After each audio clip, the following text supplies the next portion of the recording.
اللهم لبيك لبيك لا شريك لك لبيك إن الحمد والنعمة لك والملك لا شريك لك. الميقات.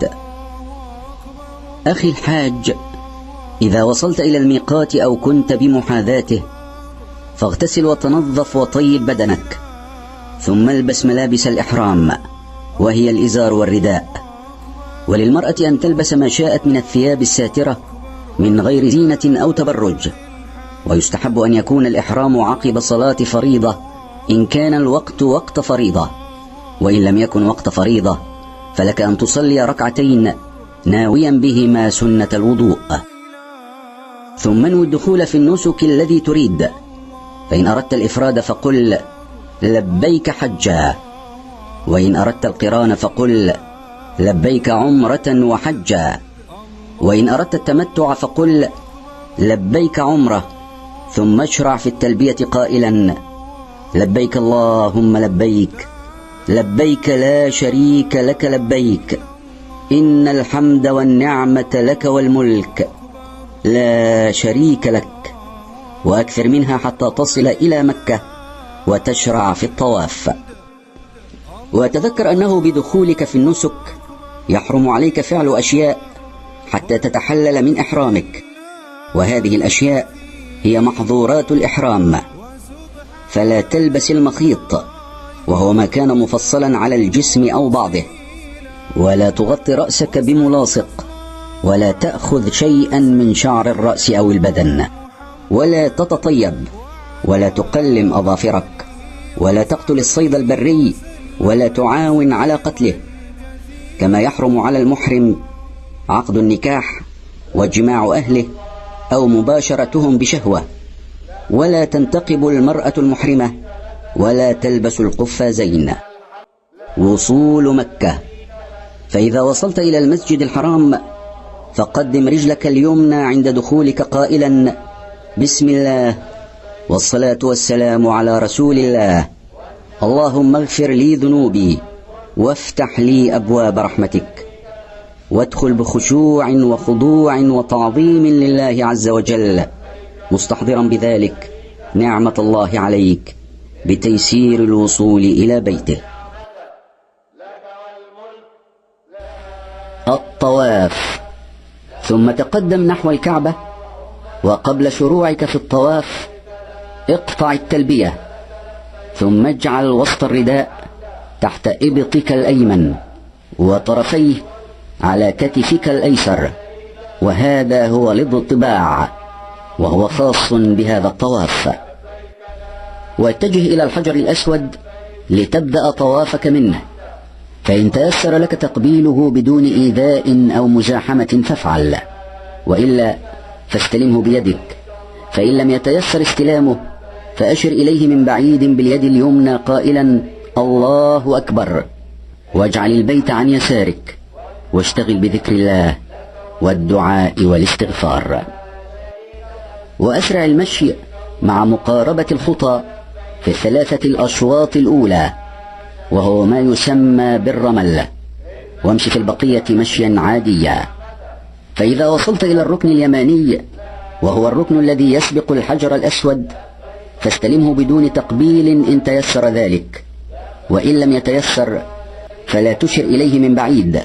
ويستحب أن تقول بين الركن اليماني والحجر الأسود ربنا آتنا في الدنيا حسنة وفي الآخرة حسنة وقنا عذاب النار. وطف بالبيت 7 أشواط مبتدئا بالحجر الأسود ومنتهيا به، مكبرا كلما حاذيته، فاعلا في كل شوط ما تقدم. وبعد فراغك من الطواف أعد رداءك على كتفيك، ثم تقدم إلى مقام إبراهيم واقرأ قول الله تعالى واتخذوا من مقام إبراهيم مصلى، وصل ركعتين خفيفتين خلف المقام إن تيسر ذلك، وإلا ففي أي مكان من المسجد، ولا تزاحم الطائفين. ويستحب أن تقرأ في الأولى بعد الفاتحة قل يا أيها الكافرون، وفي الثانية قل هو الله أحد. السعي. توجه بعد ذلك إلى المسعى، فإذا دنوت من الصفا فاقرأ قول الله تعالى: إن الصفا والمروة من شعائر الله، وقل: أبدأ بما بدأ الله به، ثم اصعد على الصفا واستقبل الكعبة واحمد الله وكبره 3 رافعا يديك على هيئة الداعي، وقل: لا إله إلا الله وحده لا شريك له، له الملك وله الحمد وهو على كل شيء قدير، لا إله إلا الله وحده أنجز وعده ونصر عبده وهزم الأحزاب وحده. كرر ذلك 3 مرات، وادع فيما بينها بما يتيسر لك، ثم انزل واتجه إلى المروة، واجتهد في الذكر والدعاء والثناء على الله. فإذا وصلت إلى العلم الأخضر الأول فأسرع المشي، واركض ركضا شديدا بقدر ما تستطيع من غير أذية لأحد حتى تصل إلى العلم الثاني، ثم امشي مشيا عاديا حتى تصل إلى المروة.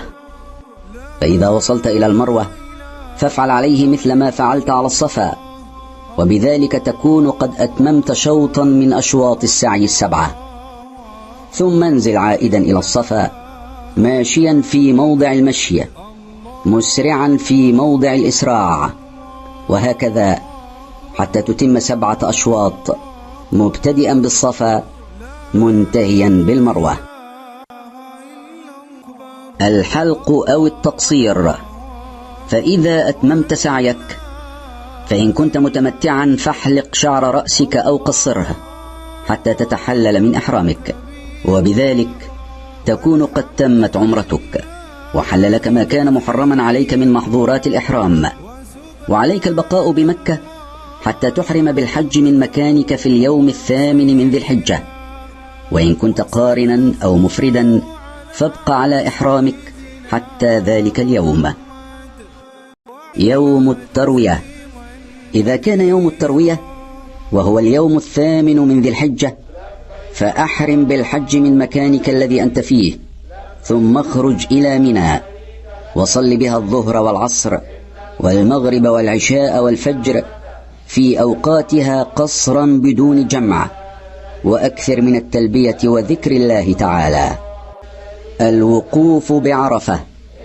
فإذا طلعت شمس يوم 9 من ذي الحجة فسر إلى عرفات، وصل بها الظهر والعصر جمع تقديم قصرا بأذان واحد وإقامتين، وتأكد من دخولك حدود عرفات، وابق فيها إلى أن تغرب الشمس، واجتهد في الذكر والدعاء والتضرع مستقبلا القبلة رافعا يديك اقتداء بالمصطفى صلى الله عليه وسلم. الإفاضة إلى مزدلفة. فإذا غربت الشمس فسر إلى مزدلفة بسكينة ووقار، وأكثر من التلبية، ولا تؤذي إخوانك المسلمين. وعند وصولك مزدلفة صل بها المغرب والعشاء جمعا وقصرا، وبت بها تلك الليلة حتى تصلي الفجر، وأكثر من الدعاء والتهليل والتكبير بعد صلاة الفجر مستقبلا القبلة رافعا يديك إلى قرب طلوع الشمس. رمي جمرة العقبة. وقبل أن تطلع الشمس سر إلى منى رافعا صوتك بالتلبية. فإذا وصلت إلى جمرة العقبة الكبرى وهي القريبة من مكة فاقطع التلبية عندها، وارميها ب7 حصيات متعاقبات رافعا يديك مع كل حصاة قائلا: الله أكبر.